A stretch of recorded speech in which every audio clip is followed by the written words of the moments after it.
For today's children, Saturday morning means nothing more than a regular weekend morning where they can get up a little late and scroll through Instagram reels or watch whatever pops up on their streaming platforms. But decades ago, especially in the late 60s to 80s, Saturday morning was a sacred time for the kids to sit in front of their TV with a bowl of cereal to watch their favorite cartoon shows. Before the explosion of streaming platforms or even the rise of cartoon channels like Nickelodeon or Cartoon Network, the major broadcasting networks like NBC or CBS used to have a particular time slot solely dedicated for children's entertainment, and that time was each Saturday morning from 8 a.m. to noon, showing some of the iconic cartoon shows which still are the most cherished memories for a lot of people who grew up watching them. However, now this has just become a faded memory and a lost chapter in the history of cartoons. So, what exactly happened on Saturday morning? The growth of technology and the rise of cable networks might be some of the reasons, but there's more to it. And to answer that, my friend, in today's video, we're going to talk about the golden age of cartoons and dissect what went wrong with this popular time slot for kids shows. So without further ado, let's get started. Before we go into our explanation, we have a very small request. If you like our content, please support us by subscribing to our channel. This is a small click for you, but for us, it means a lot. Thank you. Let's begin.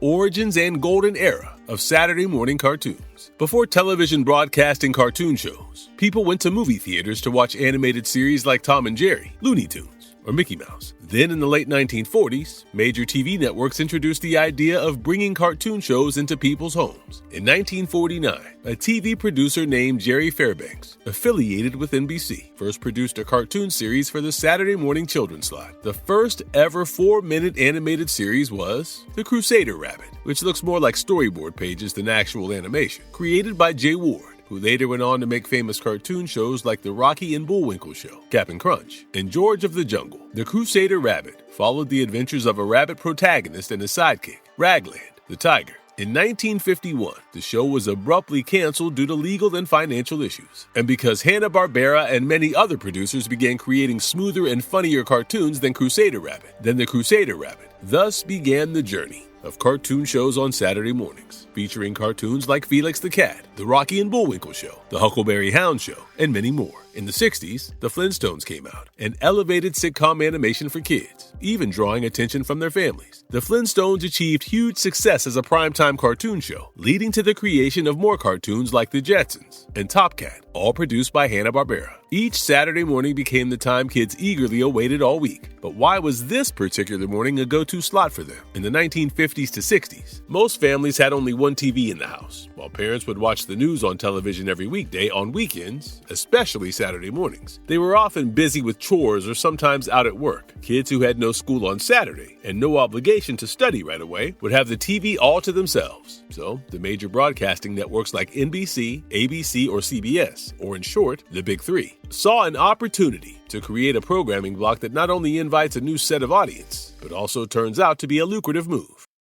Heads up, Shredder!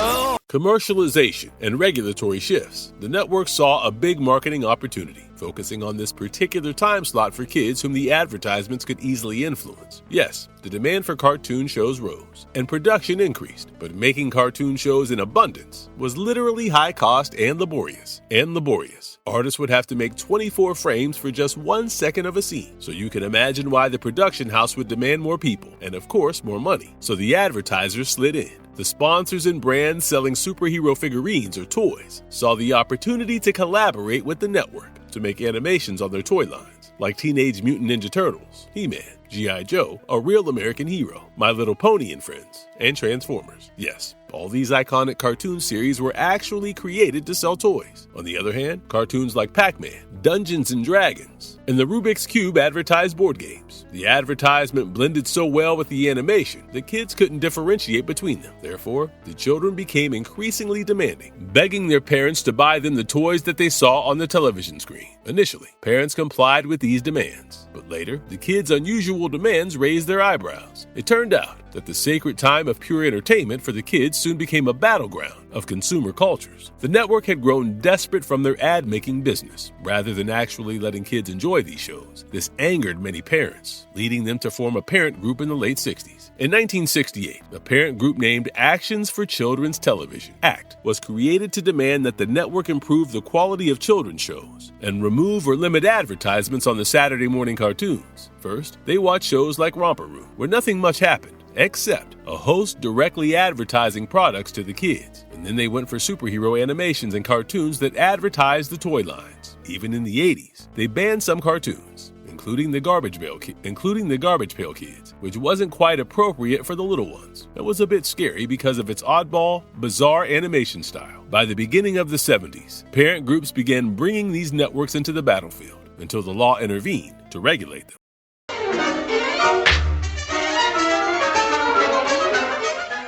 Rise of cable, syndication, and new channels. While ACT was already a roadblock, another problem emerged for the Big Three in the late 1980s. The rise of cable networks and cartoon channels. Fox Networks, WB Networks, and UPN arrived, showing some syndicated cartoon shows in afternoon blocks or on weekends. This came as a threat to the Big Three, as it disrupted the network's monopoly. Also in the late 70s, Nickelodeon launched as a channel dedicated solely to children's shows and cartoons. More cartoon channels like Cartoon Network emerged in the early 90s, when the big networks weren't in demand anymore. These channels aired cartoons all day, giving kids a lineup of cartoons for the entire week. For example, reruns like Tom and Jerry, Looney Tunes, and Mickey Mouse, as well as the new cartoon shows like Dexter's Laboratory, Powerpuff Girls, Samurai Jack, Rugrats, etc. Apparently, nobody waits for that weekend morning anymore, as the afternoon block was a perfect time for the kids to immerse themselves in cartoon shows after returning from school. Some anime cartoons like Pokemon or Dragon Ball Z were once broadcast in the afternoon or evening before kids sat down to finish their homework. The catch for these cartoon channels was that they didn't rely on just ads and sponsorships anymore. Their monetization model was based on subscription and syndication of the cartoons, which was also a very successful and sustainable business model for these channels, unlike the major networks, which at that time were generating less profit from ad revenues generated by these Saturday blocks. Moreover, with VCRs and DVDs, kids could even rewatch cartoons by recording, which made the watching experience more personal to them than it ever was. Where is that walking suitcase? Government mandates and the demise of the cartoon block. The American activist and ACT lead, Peggy Curran, was a dominant force in bringing about changes in how these networks produced content for kids. Peggy repeatedly brought this issue to court, and in 1978, it finally led the Federal Trade Commission to warn the networks about banning direct advertising on children's cartoon shows for children under 6. The age limit was crucial because children under 6 are extremely vulnerable and not yet at the stage to understand commercialization techniques. They may get easily influenced by a cartoonish figure who tries to sell them chocolates or a toy. Also, the ban had strict regulations on ads targeting kids up to age 11, a drastic step the networks couldn't afford, as it could destroy their business model of producing cartoons solely based on these advertisements. So, they clearly opposed this ban, and several network heads held a discussion, preventing the court from passing the ban at that time. Although the ban was withdrawn, it put immense pressure on the networks because it increased their responsibilities regarding how they would regulate the shows and advertisements. So, they started producing many educational and social service segments, such as Schoolhouse Rock, Bad Squad, and NBC's One to Grow On. Although Schoolhouse Rock debuted in 1973, after this whole issue, they began including more educational content in the shows, such as solving math problems, civics, and spreading environmental awareness. However, that advertising model remained pretty active, and the parent group ACT continued to demand more educational content and stricter regulations for these ads. They wanted clear labeling on these shows to indicate they were educational, so no commercials or merchandise could later be added to them. Finally, in 1990, the U.S. government enacted the Children's Television Act, CTA, imposing strict limitations on these networks. Every TV network would have to show at least 3 hours of educational/informational content, and there would be only 10.5 minutes of advertising per hour of programming. Thus, the networks began to include shows like Saved by the Bell, The New Class, or The New Adventures of Captain Planet, ensuring they were purely educational and informational for the children. The 90 CTA bill did manage to remove the irritating ads from the cartoons.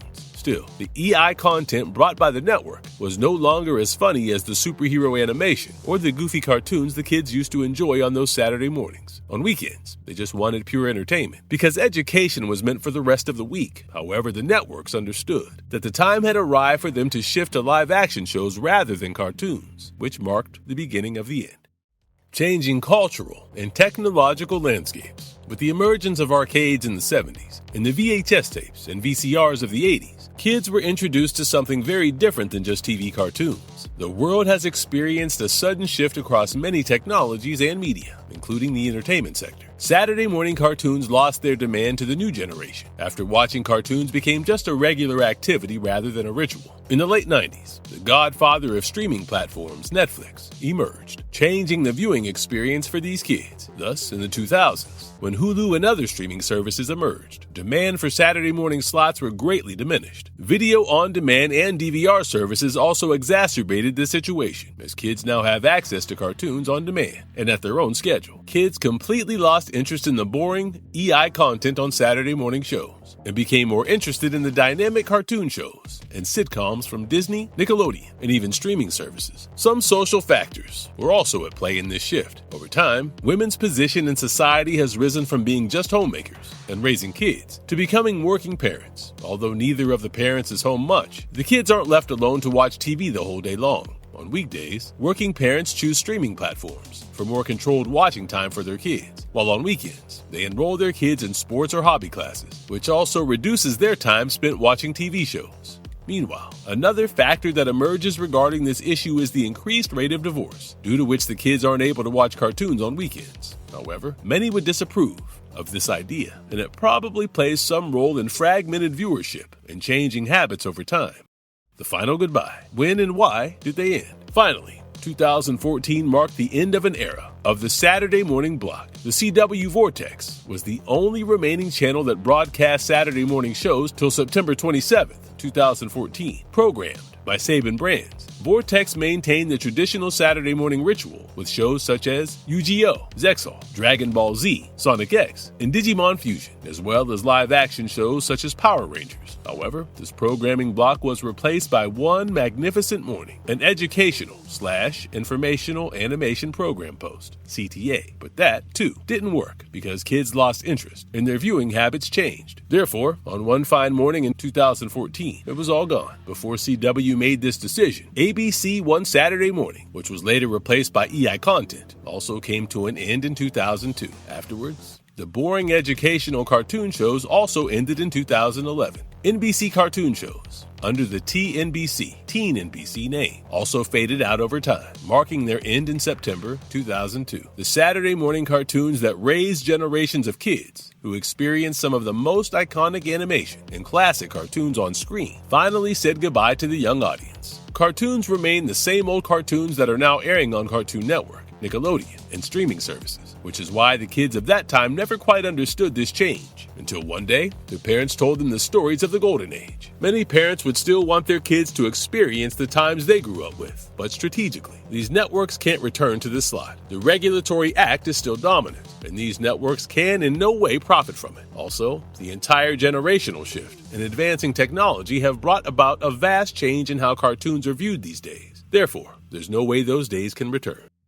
Legacy and nostalgia. What remains? Little children don't watch many movies because real life doesn't interest them. The animated film has become the world that entices them more than reality. That's why 80s or 90s kids can still remember those cartoon characters and those theme songs that raised them. Now, Saturday morning cartoons is a lost chapter in pop culture, and people like you and me who hold this nostalgia close to their hearts are still talking about them, keeping it alive. People making content on that golden age of cartoons means that Saturday morning is not yet entirely forgotten. For example, a 2016-17 exhibit, The Artifacts of Saturday Morning, in the Norman Rockwell Museum, paid a tribute to the bygone era's cartoons produced by Hanna-Barbera. Their influence on modern creators is still huge, as it inspired generations of artists and cartoonists with their epic sense of humor and art styles. In the podcast, Growing Up with Cartoons, animators Christina Sadati and Richard Inquist talked about how their artistic choices were influenced by the Saturday morning cartoons that ignited their love for the rhythm of animation. Cartoons and animations continue to evolve, change, and morph into new forms. Still, the joy of that collective experience has been lost, as kids now love watching animated series on streaming platforms rather than TV channels. There was a time when kids used to watch the same cartoons at the same time, and later on Monday, there'd be lots to talk about amongst them. However, with the emergence of various platforms, kids have discovered a lot of other genres, which have expanded their horizons with new and unique content that might not have made it onto TV networks. But this is why maybe that purity and innocence have been lost, as Tommy Staves remarks, how they used to experience the Golden Age cartoons with their family, which strengthened their bonds, a phenomenon rarely seen in modern households.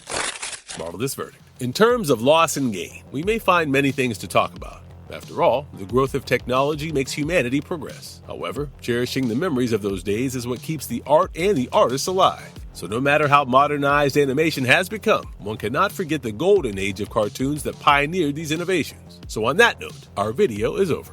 If you have liked our content, please hit like and subscribe to our channel. Until then, goodbye, and see you in the next one.